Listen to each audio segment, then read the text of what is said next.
Now we've been waiting quite a while, actually a very long time to get behind the wheel of the Datsun Go. Having brought you so many exclusive peeks here at NDTV in terms of understanding the design language of the car ever since the journey started, to what the engine will feel like, also what the interiors will look like.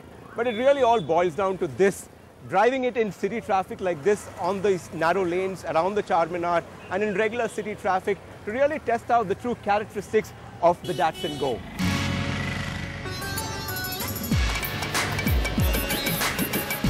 So here we are in Hyderabad's narrow lanes, navigating around the Charminar and through the bustling city traffic to really test the true characteristics of the Go.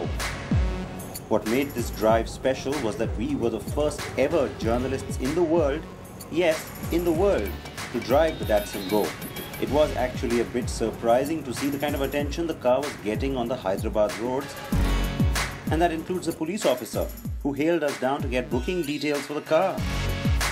Well, they don't say it's a small car obsessed market with a shrewd value conscious buyer for nothing, right?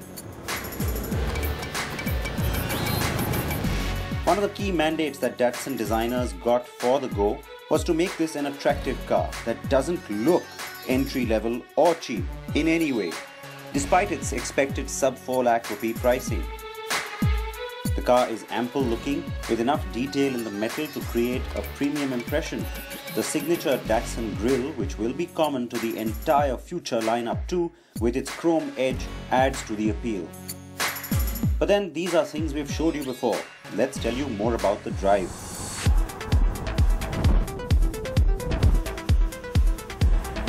Before we got into the hustle and bustle of the city, we had begun on the highway. Out on the highway, the Go stayed stable even at speeds over 100 km per hour, and just to see how long this would last, we kept it at 3-digit speeds for a few kilometers, just to watch for any rattles or vibrations. Happy to report that the Go didn't flinch. But the rather poorly insulated cabin does leave you a bit concerned, as all the road, traffic, wind and engine noise filters into the cabin far too easily. The Go's suspension is decent but not excellent. The ride is not a cushiony one, but if you compare to the rivals, the Go still feels more mature and ample. You can feel a few vibrations when the car is idling though. The 1.2-litre 3-cylinder petrol engine has been carried over from the Micra and has similar figures to that entry active variant on the Micra. It's obvious at word Go that the engine has a bias towards efficiency and not performance, but it still does perform quite well and has a spring in its step. The 5-speed manual gearbox though is not the smoothest.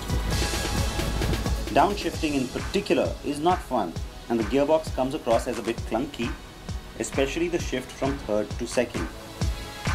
Datsun claims a fuel efficiency figure of 20.63 km to the litre, which sits just below the Hyundai Eons, but more importantly, above the Maruti Suzuki Alto in the mileage charts.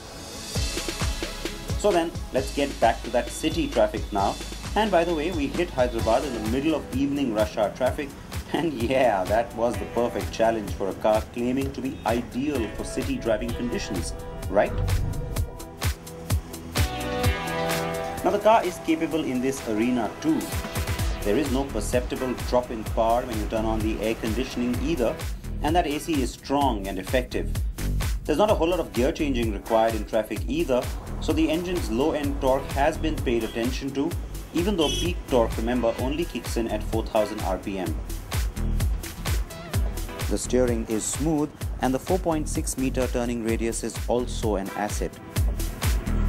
Maneuvering in and out of tight traffic or tough parking situations is good. Inside the Go, things are all about space and convenience, but not about impressing you, as is the case with exterior design.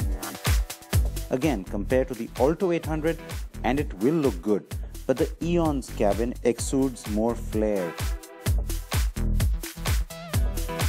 And while Datsun may be very thrilled with the front bench seat, saying that it gives you the convenience of being able to slide out from the other side in a tight parking situation, we are worried that this may only encourage a third front passenger, which is a safety disaster.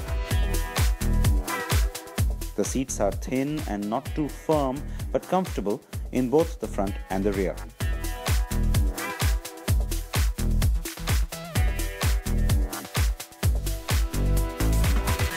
Now, a couple of important accessories that Datsun is offering on the dash is on the mobile docking station, which can be replaced by a regular music system. Also, this front connected seat, the middle part, can be replaced by an armrest. So, the risk of having a small passenger here will go away if it's replaced by an armrest, and that as an option, as an accessory, will be something that a lot of consumers will look at. Currently, no airbags are being offered on any of the variants, but Datsun is considering the possibility of offering it as an accessory sometime in the future. The instrument cluster is bland to look at, but comes packed with useful information like a gear shift guide on the speedometer and a trip computer for average fuel consumption readings. In fact, a digital display is a surprise.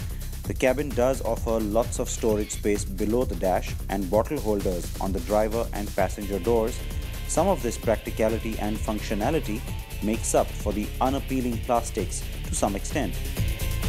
And now let's tell you all about the cargo space. To test the boot of the Go, we loaded and loaded and loaded.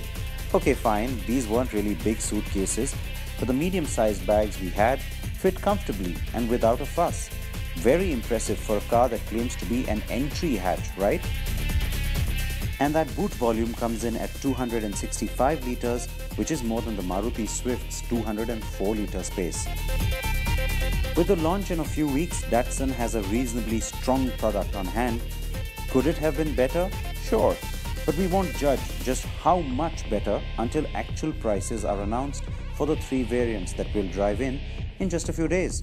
Prices promise to stay below 4 lakh rupees, but Datsun will still need to go all out and boost the existing Nissan service network to have any real chance of being able to take on India's best-selling entry hatchbacks like the Maruti Alto K10, Alto 800 and the Hyundai i10 and Eon.